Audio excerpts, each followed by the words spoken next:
All right, let's stay with the ANC lekgotla, and that lekgotla concludes today. The deployees and alliance partners were locked in discussions around, among other things, improving service delivery. There were also updates on the Integrity Committee reports, including the resolutions made thereafter. Let's speak now to Newzroom Afrika's political reporter, Juniour Khumalo, who remains at the Birchwood Hotel. Juniour, good morning to you once again. So the reverberations over the suspension of the party's former president from within its ranks, that continues to be a hot topic today. But I suspect the reason why this lekgotla is sitting is far from this decision in the main that has to do with former President Jacob Zuma. The people who attended this meeting, I'm sure they'll be at pains to explain that issues of service delivery were the front and center of discussions. Were there? Indeed, Mr. Mgambi, the people that attended this lekgotla, such as the ANC's alliance partners, would be at pains to say that this meeting was more than just former President Jacob Zuma. There were discussions around service delivery, as well as government workers and employees, as well as what the President, Cyril Ramaphosa, is expected to deliver when he addresses the nation, when he delivers that State of the Nation address. The party, the ANC, is also going to launch its manifesto as well. So some of the things that are contained in that manifesto would have been discussed with the alliance partners just to get their input before the party delivers that manifesto towards the end of February. So we have with us the COSATU President, Zingi Swalosi, just to speak to her about that decision that was taken yesterday. Ms. Losi, thank you so much for joining us. The ANC has finally announced that the former President Jacob Zuma has been suspended.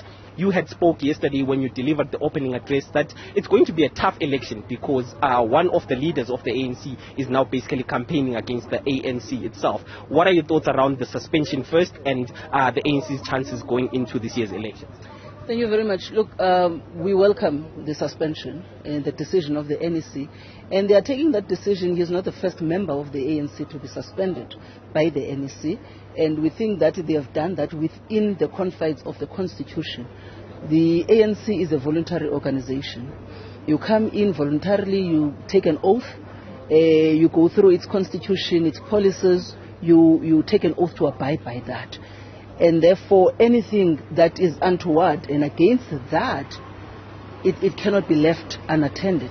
And I think former President Jacob Zuma has made an application to the NEC for them to look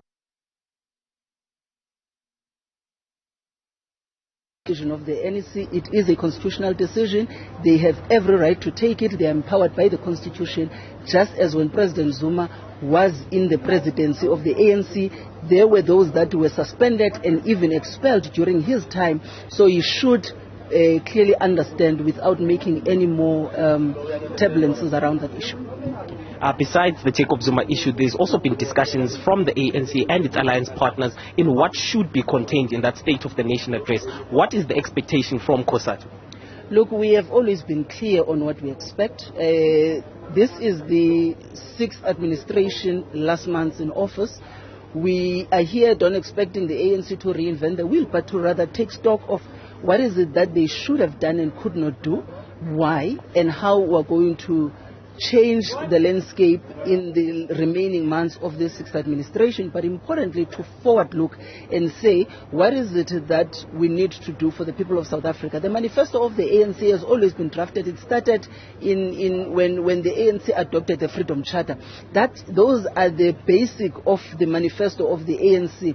Nothing that the ANC will decide upon that is not an abstract of that Freedom Charter. But what we want to see firstly and importantly is the issue that speaks to workers in the public sector but also speaks to communities. The issue of filling of the vacant funded public posts, it is going to be critical.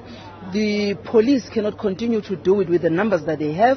The population is growing, but we have public service that is shrinking in terms of the human resource. In hospitals, if we are to respond to the needs of our people, you need to have enough public servants that are going to do that, but also the conditions of work. We need to see the infrastructure, as the President has spoken about, the plans in terms of ramping up that infrastructure development.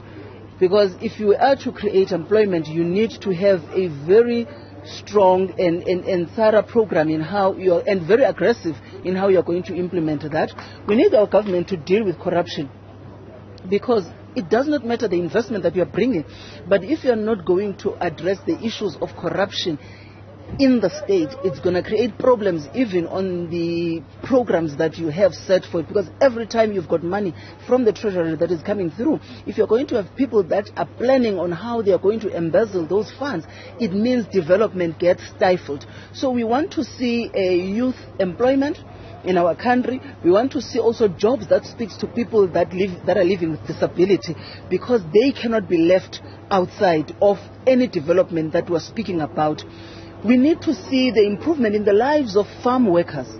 If you go to farm areas, farm workers, and we must say that 80% of them are foreign nationals, particularly around the borders, provinces that are bordering the country. It is so sad to see the conditions.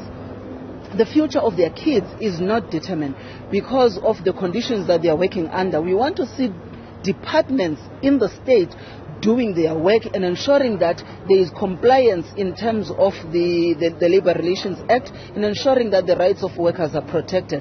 But also the growth in the economy. We want to see more investment coming in, but we need to deal with the issues of energy in our country, load shedding, and for once we really are hoping that the ANC is going to be aggressive on how we're going to deal with issues of mineral resources in our country, beneficiation, and ensuring that we're able to create jobs or go to new sectors, and how we're going to link what we are planning with the whole development of Africa. Because anything that South Africa does, it has a direct impact to the region and also to the continent. And we want to say lastly, if we are a gateway to Africa, we must utilize that gate meaningfully and for the interest of South Africans and the African continent at large.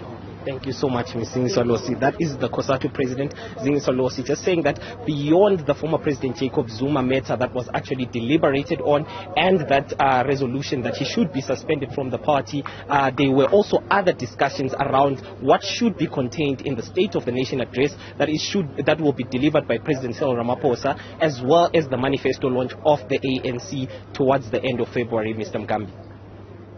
At the venue of the ANC's lekgotla, and today we are told it is the final day. My colleague there, Juniour Khumalo, thank you very much for that update.